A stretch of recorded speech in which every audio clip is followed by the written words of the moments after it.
Dear Father in heaven, thank you, Lord, for our blessings. Thank you for your goodness, for your Sabbath day.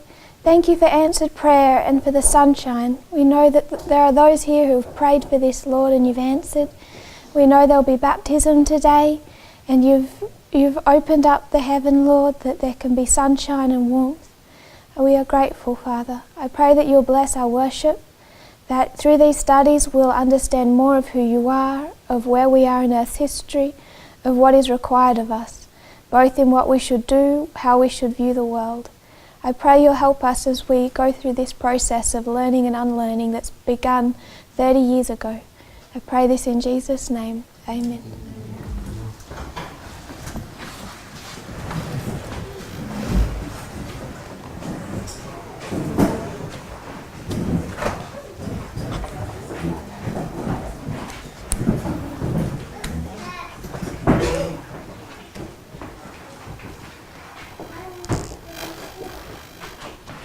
I'll just do a short revision. We know that really from the first meetings here, there's been a few things discussed that we need to keep in our mind for today's presentations, and I want to try and remind us of those as we go through. So we're not going to go through this in much detail. We covered ipsis from 3 different perspectives.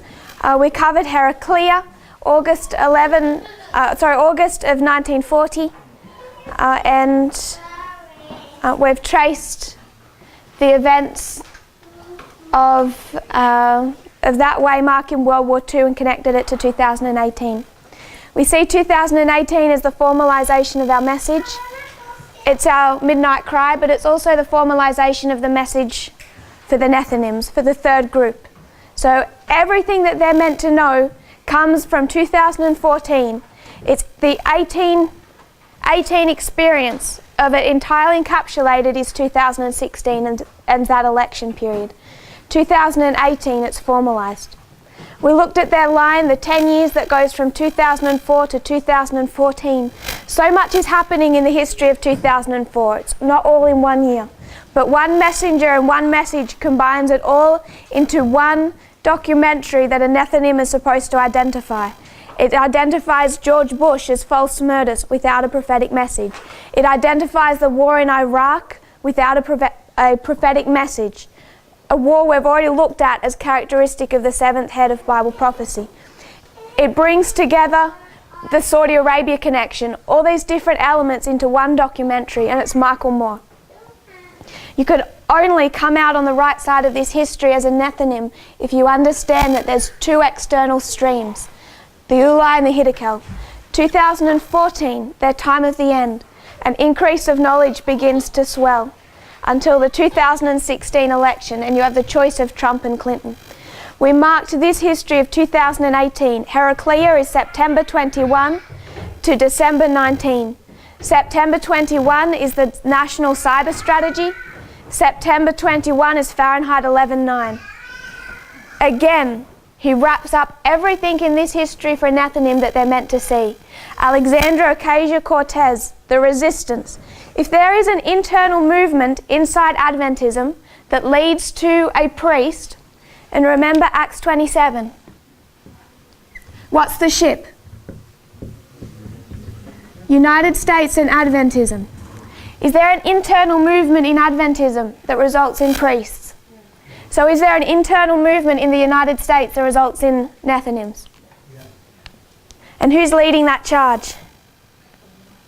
Not the right, not this mainstream that people think is the only thing you can trust. It's Michael Moore, Alexandria Ocasio-Cortez, and there's others that you can put within that circle. She's born October 13, 1989. October 13, 2018 is the formalisation of our message. It's in this history that she begins her work. It's in September 21 to December 18 that Fahrenheit 11.9 is released. If my source is correct, who sent me that thought, it's 126 minutes long. He covers Fox News, Donald Trump as the last president, the chiasm of 9/11 with 11.9, the resistance that's rising up, and also a number of other issues, including the environment. So we connected the history of Heraclea to the reform line of the Nethinims. And I think we need to consider more and more their reform line. Their reform line has only existed for the current dispensation that we're in. Before 2014, they were not in a reform line. So we're right on time to start identifying them. And what I want us to see is that what is happening within the world, it's not about us. On one level it is. But we have to not be self-centered. Our beliefs in conspiracy theories, what's the danger? Is it to you? It is to you. But why do we have to deal with it now? What are we about to do? What were the disciples about to do once they left the upper room after Pentecost? Share a message, and what first had to happen? They had to be ashamed of their fanciful theories. They had to identify them and be ashamed for ever believing them. That is the experience that has to happen before we share. So I want to take us away from this subject. And we'll just do a little revision and put a couple of other things in place before we go into a discussion of Sunday law. What I particularly want us to consider today is 2014. People are having real problems with 2014. What's some of the problems they have? Inside the movement, currently, what's some of the problems people are having with 2014? There's no Sunday law. What are they saying about that? Expand. There's a half right, half wrong issue. Kind of connected to that, not spoken, but the insinuation. What are we expecting? What did they think we should have expected to see in 2014? Some kind of Sunday law, external evidence. So externally, what do you think should have happened? To be content with that waymark. Others would have wanted to see, at least at the state level, Some Sunday laws in place. possibly federal level. So particularly from the federal level, we'd like to see some Sunday laws in place. What do you think they would look like?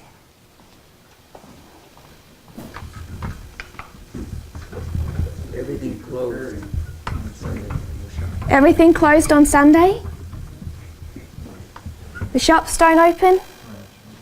Why do you think it didn't happen in 2014?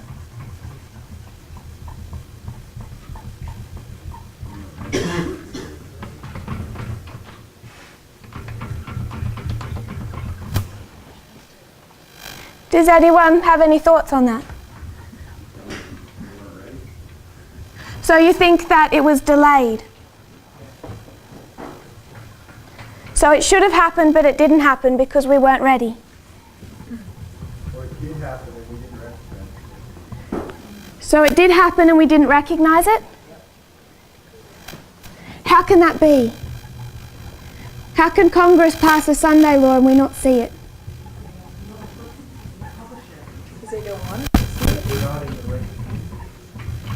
We're looking for the wrong kind of Sunday law. What do you think Sunday law would look like then? It has to be a chipping away of the Constitution in order that they can dictate a moral law. So it's progression? What do you think Sunday law looks like on the line of 144,000?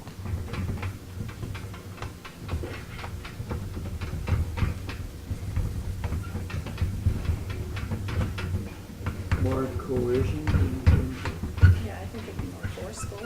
Forceful of what? What are they forcing? Sunday worship. Forcing Sunday worship.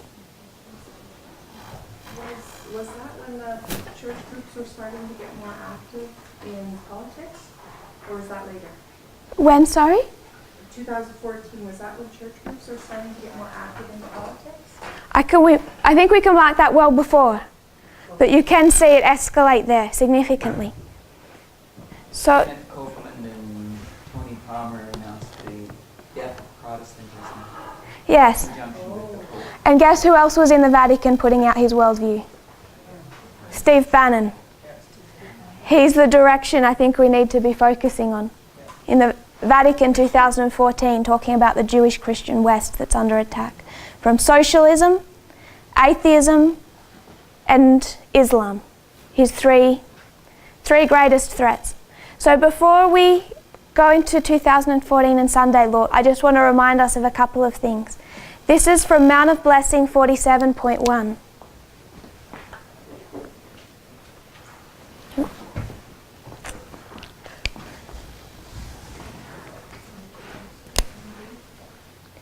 Mount of Blessing 47.1. On the mountain, Jesus was closely watched by spies, and as he unfolded the principles of righteousness, the Pharisees caused it to be whispered about that his teaching was in opposition to the precepts that God had given from Sinai. While many are saying in their hearts that he has come to do away with the law, Jesus in unmistakable language reveals his attitude towards the divine statutes. Think not, he said, that I'm come to destroy the law or the prophets. So what's the attack on Christ? You have an alpha history.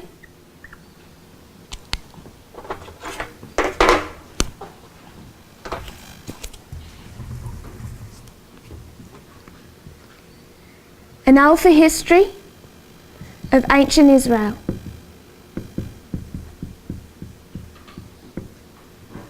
And then what do you have? An omega history of ancient Israel. This is Moses. This is Christ. And I'm not wanting to define people or anything, it's movements. So what's the attack on Christ? He's breaking down everything that was taught here. Everything that's given through Moses, Christ is destroying. That's the accusation. So when we come down into our history and we find the Millerite history, and I want to particularly note our prophet, Ellen White. And this is Alpha of modern Israel.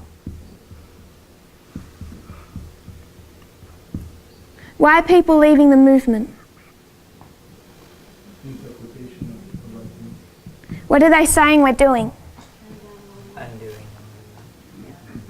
Misusing inspiration. What are some examples of that? Time setting. Time shall be no longer. Never again another message hung on time. Time never again a test for my people. What's another one? Church triumphant, no new organisation. They're saying that we're destroying the writings of Ellen White. It's repeating this history. It's the same accusation that they made against Christ. And what did he say? Come to fulfill. There's two problems they have here. What are the two problems for the Pharisees? It's how they read and interpret. But they first of all need to read it in its context and understand its context and do that consistently. And then they need to mark progression. So when you have the law given here, they need to understand what Moses is saying and why. And then they need to understand that there will be some changes. What does a covenant look like in this history? What does it look like in this history? Baptism. If you go back into this history, they have very good reason to say that Christ is destroying this history. Because he is changing things. There are changes. So when we come to this history, should we expect less? We need to understand what she's saying, why she's saying it consistently. So you find people say Ellen White never encouraged women to gain the right to vote. She didn't. She also said that we should not desegregate our churches. Do we still want that to happen? No. So let's read consistently. If we're going to understand that one was said at a certain time so it didn't result in genocide, that the other is written in a certain time so it also didn't result in a similar genocide. She has a reason for saying what she did when she wrote it, but we don't take those quotes and apply them into our history. We need to understand both change, progression, and also what she originally meant. And Christ is saying that he came to show the principles of what Moses wrote.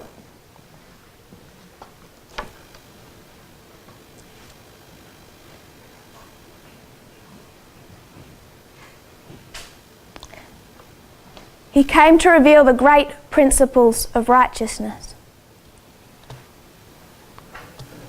So that's one thought. We're just going to do a couple of scattered thoughts that I think we need to have in our mind for today. Our second thought. War in heaven, what did it look like? Revelation 12:7. If we'll turn to Revelation 12, verse 7.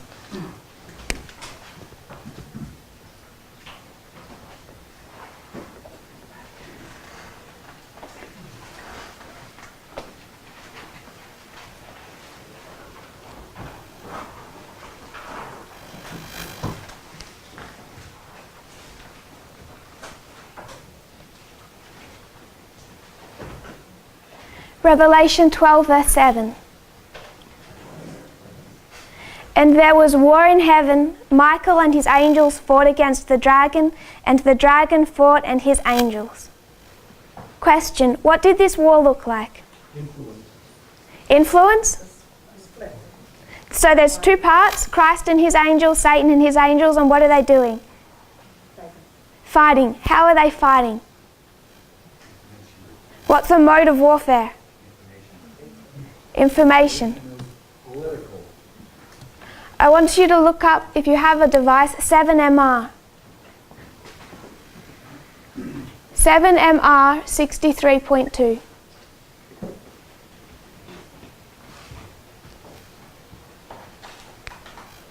We understand the structure of a paragraph. It begins with what? Introduction, the first sentence. And if it's a good paragraph, what is that sentence meant to do? Outline what's in the paragraph. And then you have the body. It adds information, and then the conclusion repeats what? The body and the introduction. It wraps it all together. So in 7MR 63.2, what's the conclusion? The end of that paragraph. The summary. It's Revelation 12:7. So you know that in the introduction and in the body, she's going to explain Revelation 12, verse 7. And what does the first sentence say?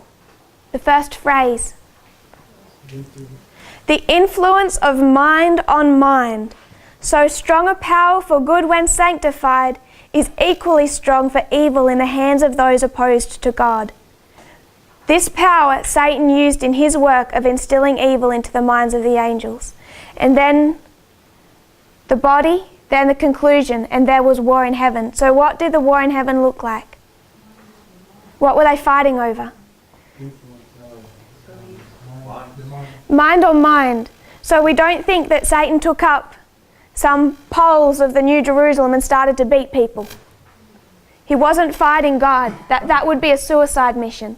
The only hope of overthrowing God was how? Disinformation. You have to subvert from the inside. So he has to go into Christ's own kingdom, his own angels, and subvert from the inside. So the very first war ever known is what kind of war? Mind on mind.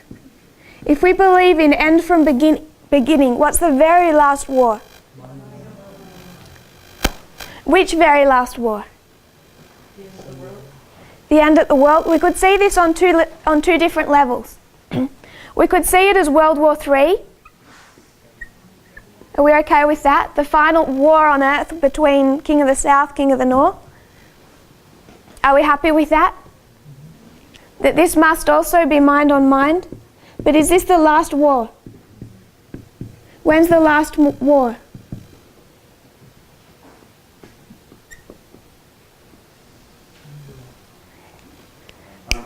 say it's progressive? Like after the 1,000 years you're asking? I'm thinking after the 1,000 years. So when everyone's resurrected and they see the New Jerusalem and they see Christ crowned as king, what happens? It's the very last chapter of the Great Controversy. The very last chapter. I just want to paraphrase from it. Satan consults with his angels, and then these kings and conquerors and mighty men. So first of all, he consults with his angels, and then who? Every great leader and general that's ever lived, contrary to the law of God, and that's nearly all of them, is there at this point in time. You have Hitler standing with Alexander the Great, standing with Pyrrhus. They're all there. The greatest soldiers and conquerors and mighty men the world has ever known. They look at the strength and the numbers on their side and declare that the army within the city is small in comparison with theirs. You don't just have these mighty generals. The skillful artisans, the inventors, start to construct implements of war.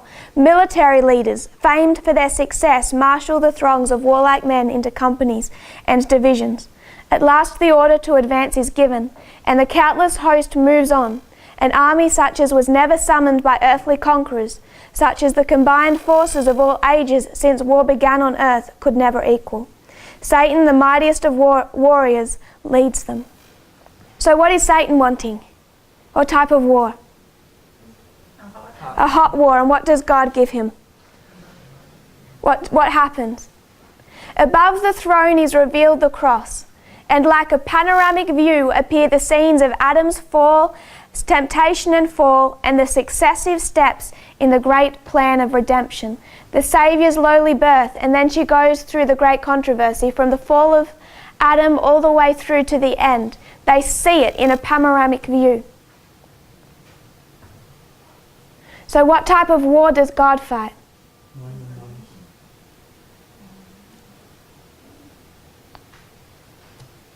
The aim of Satan has ever been to justify himself and to prove the divine government responsible for the rebellion. To this end, he has bent all the powers of his giant intellect. He has worked deliberately and systematically and with marvelous success, leading vast multitudes to accept his version of the great controversy, which has been so long in progress. For thousands of years, this chief of conspiracy has palmed off falsehood for truth. Who's the author of conspiracy theories? Satan, because he can palm off falsehood for truth. And through this, he causes multitudes to accept his version of the great controversy. He approaches the New Jerusalem ready for a hot war. And what does God do? It's a war of information. And what does that do to Satan's forces? The time has come for a last desperate struggle against the King of Heaven. He rushes into the midst of his subjects and endeavours to inspire them with his own fury and arouse them to instant battle. But of all the countless millions whom he has allured into rebellion, there are none now to acknowledge his supremacy. His power is at an end. How does Satan end? The wicked are filled with the same hatred of God that inspires Satan, but they see that their case is hopeless, that they cannot prevail against Jehovah.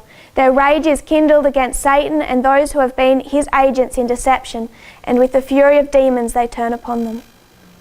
So who takes down Satan? His own army.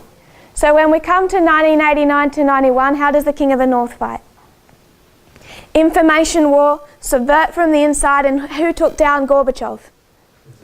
False from the inside. What is Putin doing now? 2016. Information. Subvert from the inside. Who takes down republicanism? America's own people. At the very end, who takes down Satan? It's an information war. You subvert from the inside and their own people take them down. Who's going to take down Putin at Panium and Sunday Law? His own people. This is the way war looks like now. And you can see it in the Alpha and the Omega. And the whole battle is no longer a hot war.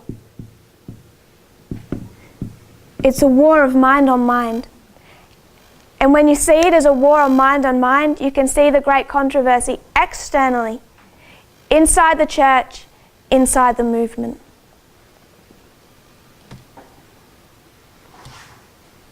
I want want us to spend a moment on conspiracy theories. What does a conspiracy theory look like? We don't have much time, so I just want to deal with a couple. Because this is the same issue that came up in 2016 when people didn't know who to believe. This is how I see it. You may disagree. I say there's a large body that you could call the establishment. Whatever that establishment looks like. And then there's a small body. And you could say that this is science. You could say that this is the UN. You could say that this is the medical system. And then you have this small body. And it might also be scientists. Or it might not be. Might be InfoWars. Might be Breitbart. Might be Donald Trump on Twitter. But you have this quantity of evidence and this quantity of evidence. And what do conspiracy theorists tend to do? Discount this because you can't trust scientists. Doesn't matter the evidence for global warming. We want to believe this tiny amount of evidence that says the planet isn't heating up. So you can have, it doesn't matter how much evidence you have, they've got a little. So it doesn't matter how much evidence you have or how many people believe the earth is round, there will be those who see a tiny bit of evidence that it's flat. And they're going to stick to this side, and what will they do once you present them with this? Can you ever convince them? No. Why?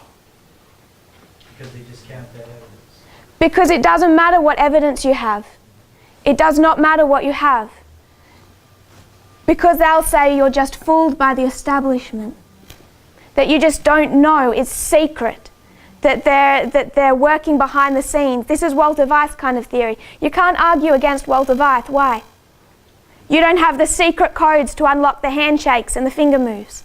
And if you don't have his secret codes and his methodology, then you can't understand what he's saying. You can't actually argue against it until you look at the principle behind it. So if we were to look at one of these, there's a conspiracy theory that goes around about the plane that hit the Pentagon. Have you seen that one? What do they do? What's the conspiracy theory? It was a drone or a missile. They say it was a drone or a missile, and why do they say that? You can't see it clearly.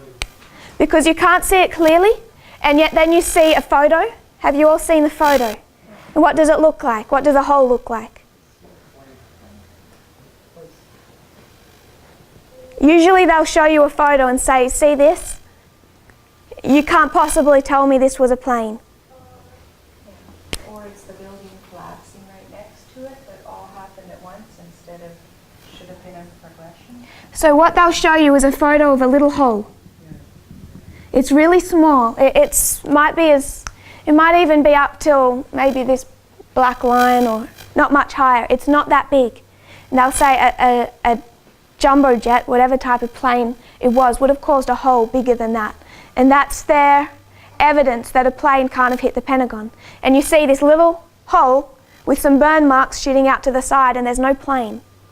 And that's the photo they give you. And then they'll give you all their other thoughts, that there's, first of all, that you can't even see a plane, the size of the hole, and then they connect other thoughts and conspiracy theories with that. So that's this, and there's a small amount of group of people who believe in that. Is that true? I mean, it's not true, but they believe it. Go to the original photo. How big was the hole? It was big. It's huge. It's absolutely huge. What photo are they showing you here? This is inside the Pentagon. This is outside the Pentagon. And in between, how many layers of concrete do you have? 8 layers of concrete. So first of all, you have a plane strike here. It's massive, a massive hole. Can you see a plane outside this massive hole? No, why? Because you have a plane going at full speed into the side of a concrete structure. What happens to the plane? It breaks through the first couple. It breaks through the third, the fourth, the fifth, the metal, all those external parts, all the metal, all the plastic, what happens to it? it begins to liquefy. It doesn't just disintegrate, it liquefies. And then as it plunges through the eighth, what comes out? Practically just the landing gear. The way it hit, the landing gear managed to come. When they show you this tiny hole, all that is the landing gear. And where is the plane? Liquefied through 8 levels of concrete.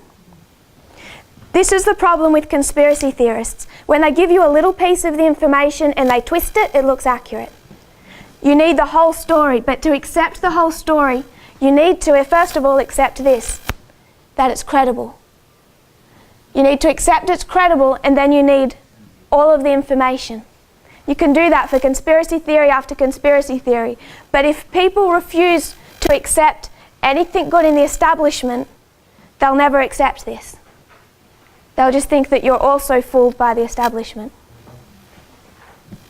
Another one, man never walked on the moon. They'll show you a little bit. They'll bring in a couple of conspiracy theorists who seem to have credentials, and they'll try and show you that man never walked on the moon. You can go through to the science websites and they'll lay out, discount every conspiracy theory connected with it. The problem is it's bigger and more complicated than most people even want to look at. How it's possible. Chemtrails. The amount of evidence to show that they have photos from World War II of little planes, little wooden structures creating chemtrails. Condensation trails. And then they say some last longer than others, therefore it must be different chemicals. No, you have all levels of atmosphere. Depends on your layer of atmosphere. Depends on the pollution up there. Depends on its nature. Depends on the humidity. You need a knowledge of all of those things to be able to explain chemtrails, but if people can't have it in a small document, all they're going to believe is this. It's been discounted in such a strong fashion, but it's still a conspiracy theory. AIDS. Gorbachev apologized for inventing the conspiracy theory the United States invented AIDS. He apologized for that. 1798, what begins to happen?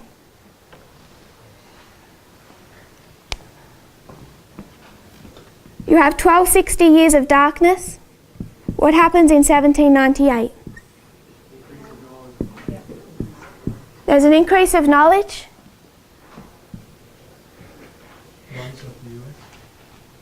I want us to remember.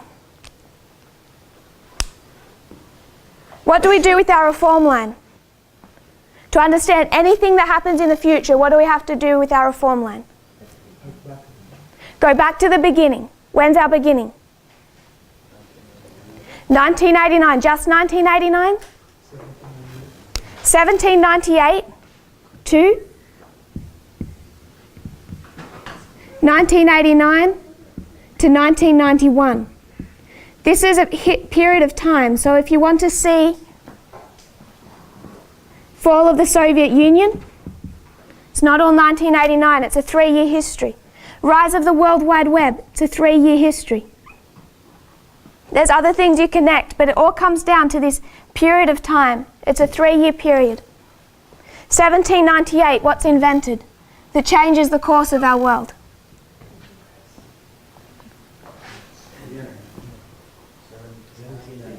1798, famous invention that changes the course of our world.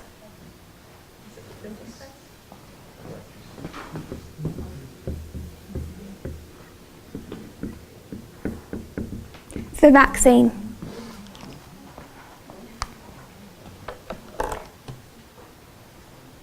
Edward Jenner was born in Berkeley, 17th of May 1749, the son of the local vicar. At the age of 14, he was apprenticed to a local surgeon. At 1796, he carried out his famous experiment on 8-year-old James Phillips, using cowpox to cure smallpox, to prevent smallpox. It was, at that point in time, one of the greatest killers of the period, hundreds of thousands of people a year. They believe 400,000 people a year. Jenner experimented, including on his 11-month-old son.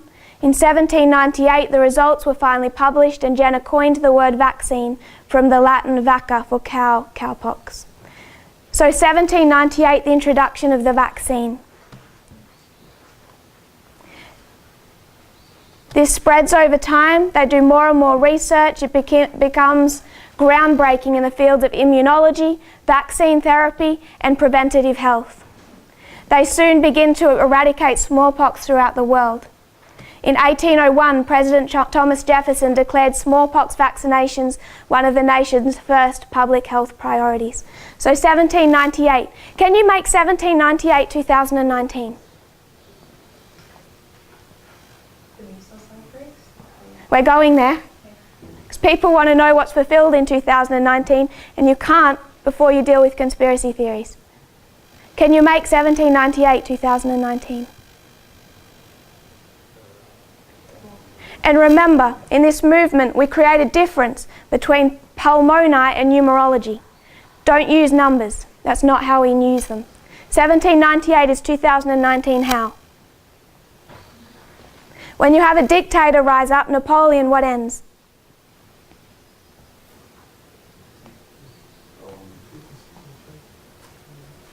What ends when you have a dictator stand up at 2019? Freedom, republicanism. 1798, the rise of the lamb-like beast. I think we should be able to see that 1798 can represent 2019. Rise of the lamb-like beast, fall of the lamb-like beast. 1798, vaccines are invented. When do you have a massive measles outbreak in the US? 1893. Do we use 1893 in 2019? How? The 126.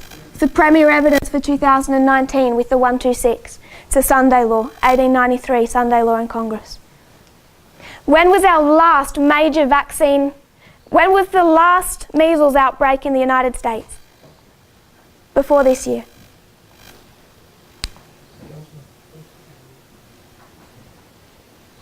When was our last major measles outbreak? It was a 3-year period. That should give you a clue. It was 3 years. So 1996? No, 3 years. 1989. 1989 and? 1989, 1990, 1991. It was a 3-year measles epidemic. And then you see it continue. It spiked. It came back down, stayed down 2014, 2019, it's off the charts and it's heading back up again. Why is it coming back this year? Anti-vaxxers? 1989 to 91, who was suffering with the measles? Where was that epidemic? It's in the US, but what area in the US? 1989 to 91, this is the New York Times.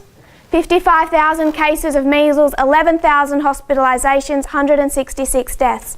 That doesn't include all of the lifelong effects, including brain damage. Most of those infected were unvaccinated Black and Latino children under the age of 5. They lived in inner city areas concentrated in Los Angeles, Houston, it lists the cities. The California Department of Health Services determined after the outbreak this was an epidemic among unimmunized, economically disadvantaged minority infant and young children.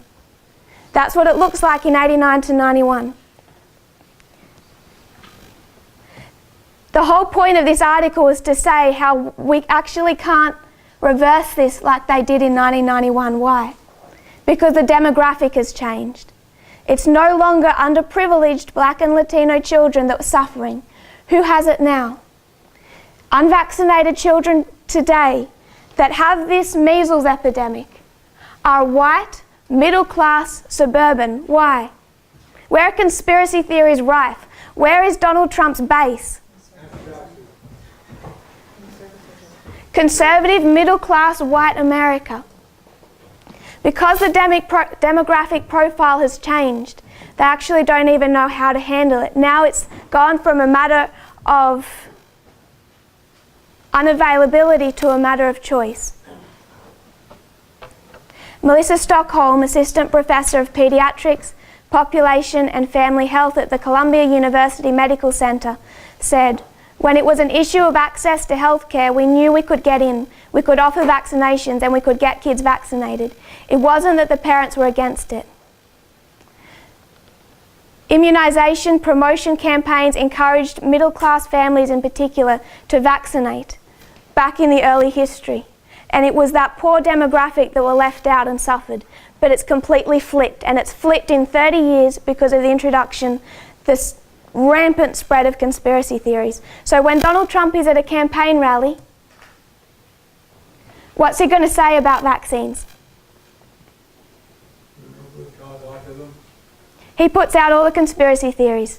Doesn't say they're all bad, he just starts saying, you know, well, it's a bad idea, like it looks kind of terrible, need to slow it down. He starts introducing doubts because he needs to understand his demographic and speak their language. There is science, scientists, and there are scientists. We need to understand this side of the issue. Because if we want to understand 2019, we need to take it back to 1989. If we want to understand the 7 last plagues, where do we take it to?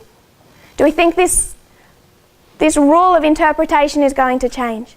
Do we think some new outbreak of a new disease that's never existed before is going to come in? No. The exact same way some new mode of warfare never seen before is going to come in. It's the old coming back. And when it comes to health crises, it's the old coming back. We should be worried. 1994 was the first epidemic of what in the United States? Polio. It'll be the same coming back. The greatest threat internally and externally that we have is forgetfulness. If people remembered what it was like when 400,000 people in the US died every year from smallpox, if they remembered what it was like when you had Hitler rise up and he seemed like such a good person and he just wanted to make Germany great again. If we had any type of memory back into our past history, we wouldn't be making the same mistakes today. This is really just an introduction. What I want to look at today is 2014.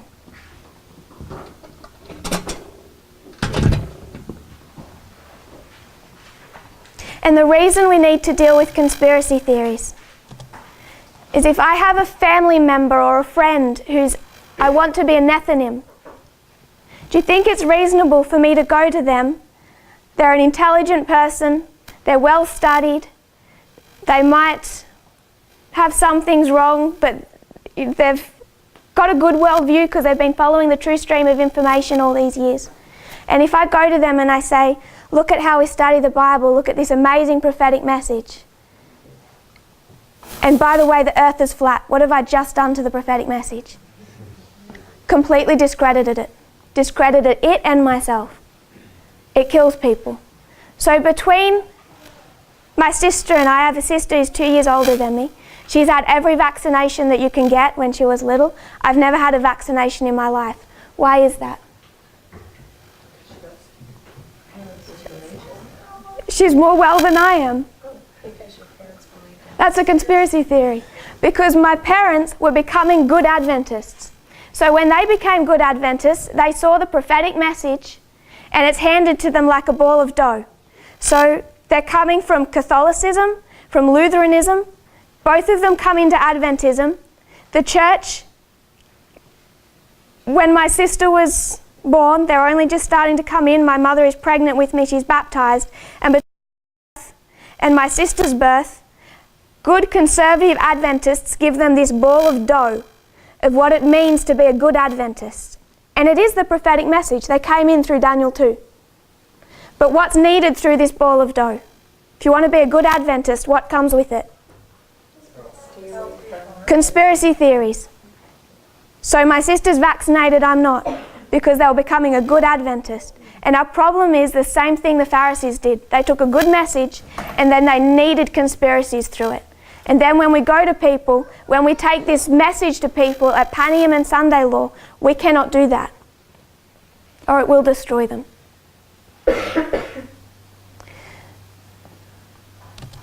want us to consider 2014.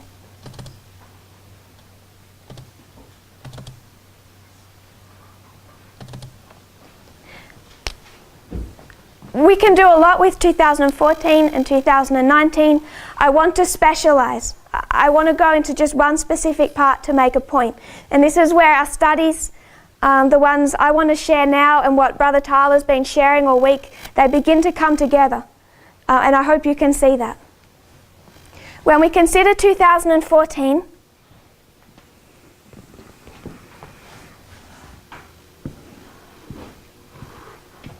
what is 2014? What are some of the symbols we can put there? This is Sunday law. What else is it? You could call it different things. Yes? And? If we were to go into Millerite history, what do we put here?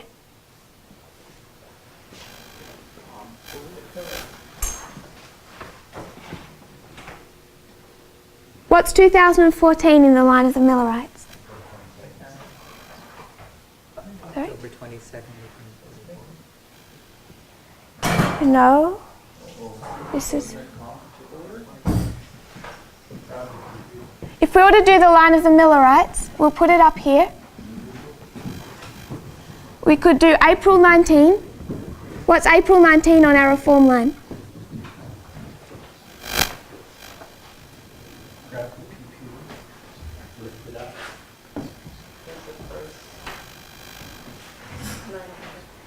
9/11. So April 19, 9/11, what happens to their message? They have a disappointment. There's this space. So 2014, we bring up to the line of the Millerites. What happens? July 21st. Can we all see that?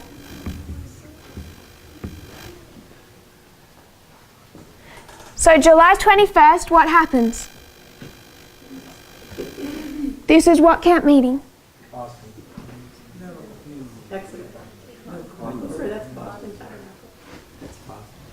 We'll go to...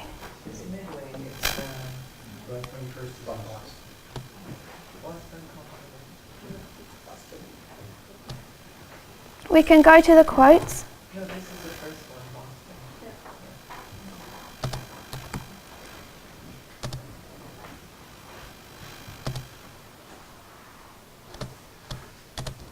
If I can... We'll look up the quotes.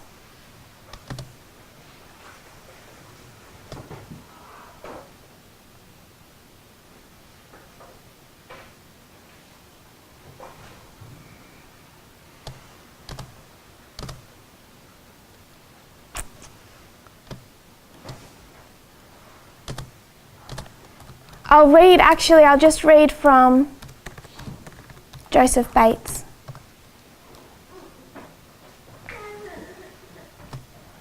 Joseph Bates in the Pioneer Writings.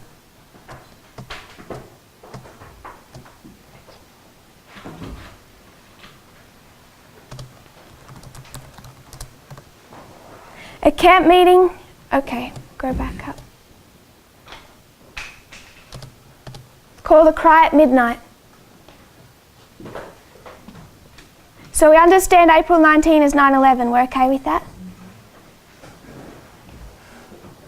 He says, we have already shown that the tarrying time for the bridegroom by the prophetic periods is a period of 6 months. It begins on the 19th of April and ends on October 22, 1844. That's a 6-month period. The midnight of this dark, stupid time would be about July 20th. He's off by 1 day. So what's July 21st? This is midnight. The midnight in the parable of the 10 virgins. This is where he places it. Samuel Snow gave the true midnight cry in the tabernacle in Boston at this time. So what camp meeting?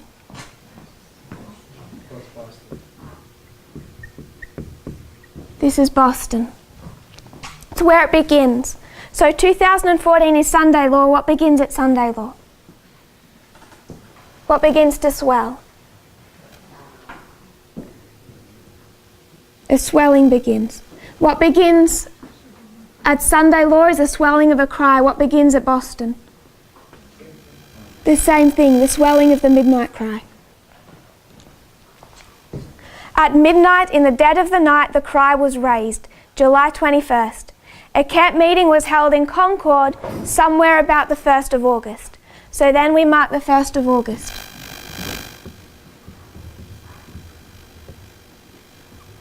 And this is Concord. And what date is that on our reform line? 2016. And then there's another camp meeting. Exeter, when does that begin? I want to mark the 12th for a purpose. And then you have October 22. So this is how Joseph Bates lays out, and you can go to other witnesses. July 21st is Boston. It's the beginning of the swell of the midnight cry. We would bring it down to any Sunday law, and it's the beginning of the swelling of the loud cry. We place 2014 as Sunday law. So what principle can we learn from July 21st? What can we take from this?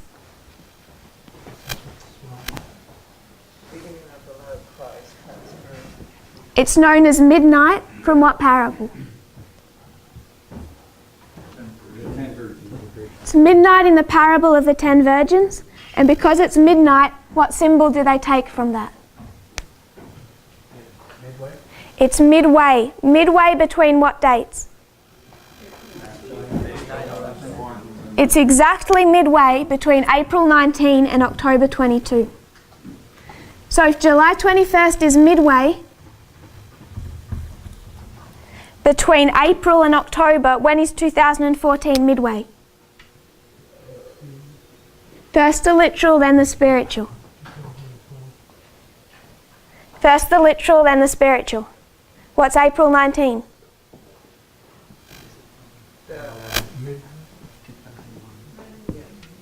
9/11. 2014 is midway between 9/11 and when? 2019. As a symbol, we can take 2014 and see if it's Sunday law, it's midway,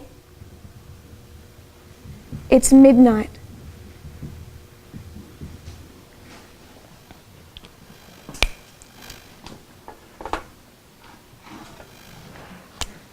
Between 9/11 and 2019, and this is when a swelling occurs. Boston, Concord, Exeter, October 22. I want us to note something right from the beginning. 2014 Boston, 2016 Concord, 2018 Exeter. What do you notice?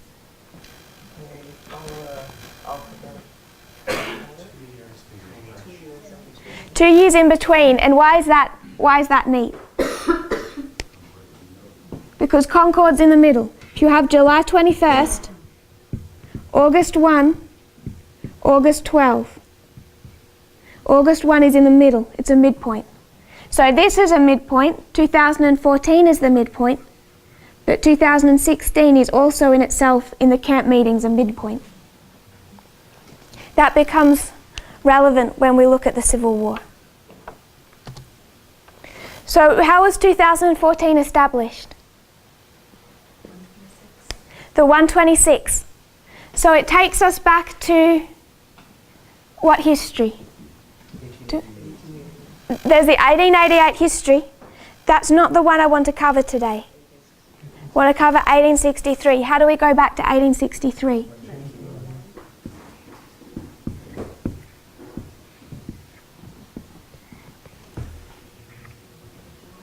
The 151. This was when the message of the 2520 and time from 9/11 to 2014 fully swelled, when we understood the 126 and the 151, and we could predict time with 2014. So 1863. What does 1863 represent? Yes, and what else would you call that period? Captivity and a scattering. So 1863 takes you to what way mark, if you're going to say scattering? It has to take you to a gathering. 1989. So if it's 1863 is the story of scattering and gathering, where does it take you? To 1989. But if it's a story of a Sunday law, where does it take you? 2014. So we have the exact same thing we did with Ipsos or with the parable. It depends on your perspective, what you're trying to learn, what thread you're wanting to pull, how you see these dates. 1863 can be 1989 if you're marking the beginning and the end of a scattering. But if you're marking civil war and the middle of a civil war, it's not 1989. So I want us to look at 1863. And we can do this with the 220. If we did this to the 220, where does it take us?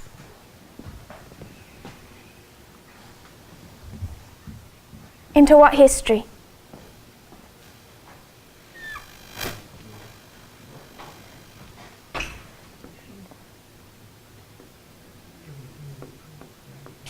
(1794), and what's 1794?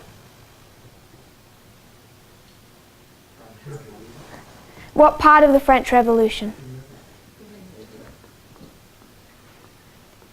It's the midpoint.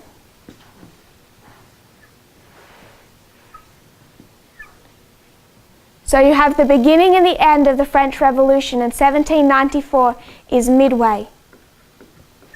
You have the beginning and end of the Civil War, and 1863 is what? It begins in 1861 and ends in 1865. 1863 is midway. This is where our symbol becomes very helpful. It enables us to take a whole history of the French Revolution and understand it over here.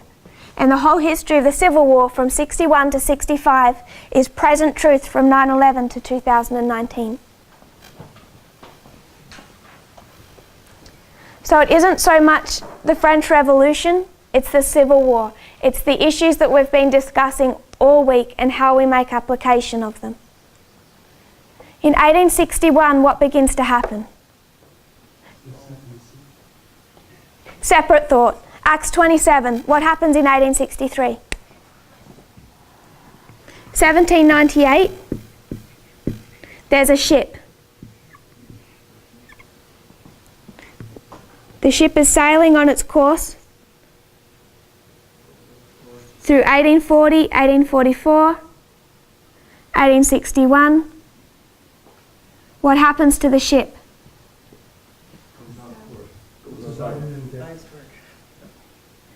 Goes off course, and it never again gets back on course. So it's in this history of 1863 that we particularly want to focus on. Go back to Acts 27. That's when the ship of the United States and Adventism, but we're going to focus on the external. It's when the ship of the United States goes off course. And that history begins with the Civil War, but we're going to particularly mark the events of 1863. How many years is it between 1798 and 1863?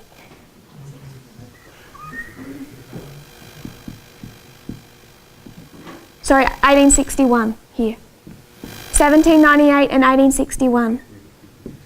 63 years. And what's a 63-year period? It's half of a 126. What's a 126? 25/20. Can we say probation?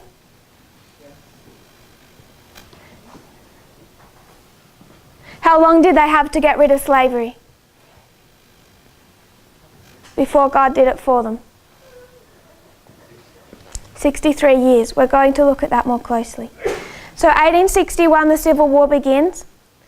And there's an effort before 1861 by the religious leaders in the United States, the Protestant leaders, to introduce a element of Christianity into the American government and the Constitution. They want the United States declared as a Christian nation. In 1861, Reverend Mark Watkinson of Pennsylvania, pastor of Prospect Hill Baptist Church, sends a petition to the Treasury Department of the United States, dated November 13, 1861. This petition requested that the Treasury Department includes a statement recognizing Almighty God in some form on our coins in order to relieve us from the ignominy of heathenism. At this point in the Civil War, it's just begun. There's a call by the religious leaders of the North to come up with a phrase to be stamped on their coins that recognizes God's leadership of their nation. Why are they doing this in 1861? Saying they have God on their side. They're saying they want to say that they have God on their side. So you have the North, that the outcome is very much uncertain at this point in time, and the North wants to make a statement that God is on the side of the North in this civil war. They'd periodically called for this prior to the Civil War, but it hadn't happened. So why did the Civil War happen? Why was there a Civil War?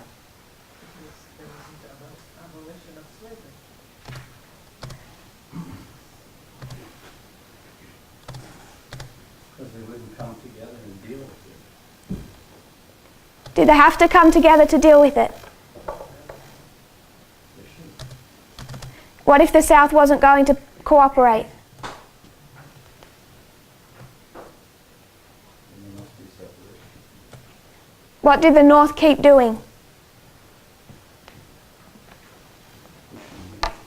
No. What did the North do in 1850? Reconciliation of homeland. 1850. What's the North continually doing? It's known as the 1850 Compromise. The North kept compromising.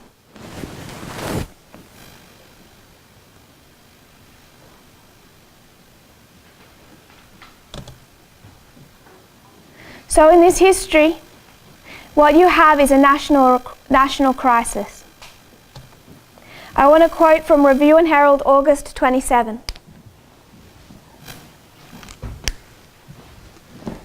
Review and Herald, August 27, 1861.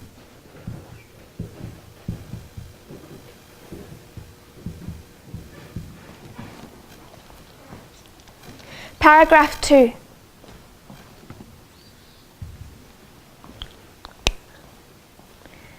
She says, God's anger burns against this nation, and especially against the religious bodies who have sanctioned and have felt themselves engaged in this terrible merchandise. Such injustice, such oppression, such sufferings, many professed followers of the meek and lowly Jesus can witness with heartless indifference, and many of them can inflict with hateful satisfaction all this agony themselves. It is solemn mockery, and Satan exults over it. God's anger will not cease until he has caused the land of light to drink the dregs of the cup of his fury. It looked to me like an impossibility now for slavery to be done away with. God alone can wrench the slave from the hand of his desperate, relentless oppressor. Was a civil war the judgment of God? Yes, you could go through statement after statement that Ellen White says that the United States is under the judgment of God. She says that their cup is full. But why are they under the judgment of God? Is this what the Protestant leaders are saying in this time? No.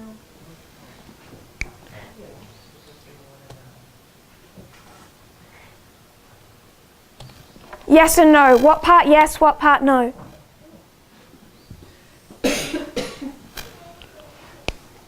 Are they saying that the United States is under the judgment of God? Yes.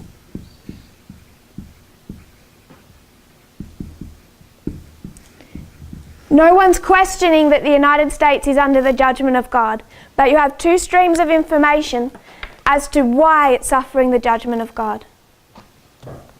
So in 1861, they make this petition to come up with a religious phrase to be stamped on their coins. Secretary Chase instructed James Pollock, the director of the Mint in Philadelphia, to prepare a motto. In 1863, Congress decides on a motto and passes a law stating that this motto will be placed on their coins. The motto they have decided upon is "In God We Trust." Did not exist on American currency before 1863. 1863 was what was happening prior to 1863. From 61 to 63, who's winning? You have the South winning. Who's the South? What political party? No. So you have the North. Tyler can shout out if I'm wrong. The North is Republicans. And I know he might say this is simple. The South is the Democrats. I want to make one statement from the beginning. Donald Trump, does he represent the North or the South? It depends. When it comes to the North, what is he? Abraham Lincoln, a dictator, church and state. The South? Slavery. He can represent both. But just prior to 1863, when we're considering "In God We Trust" and church and state coming together, why are they panicking in 1863? It's because they're losing. It gives us a little clue who's winning in the history of 2014. Why are the Republicans panicking? Who's in power? A black Democrat. If you're a good Democrat in this history, if you're in the South, that's a nightmare situation. So just prior to 1863, the Democrats are winning. So they start this nationwide push to unite church and state. In 1863, they decide on "In God We Trust." In 1864, they begin stamping it on their coins.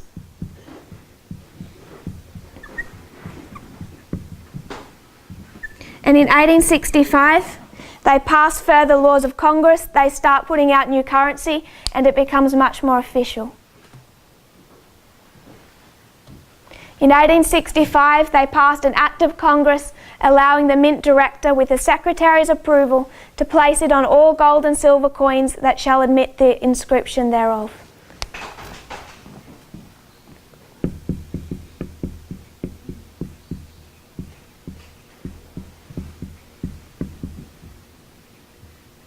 So it becomes much more official. They begin to stamp it on their coins. So we're just about out of time. I'll just close with this one other thought. So 1861 to 65, it's bookending a national period of crisis.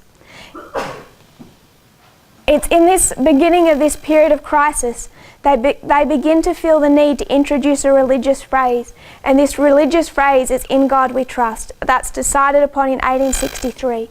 It begins to be stamped in 1864.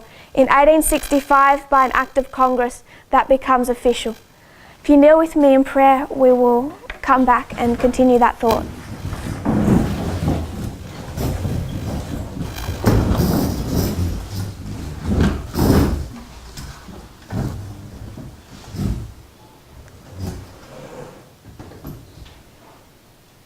Dear Father in heaven, thank you for our blessings. I pray, Lord, you'll teach us. May we have a stronger understanding of what the issues are in our time. Lord, may we stand on that right stream of information. Thank you for your Sabbath day. I pray this in Jesus' name. Amen.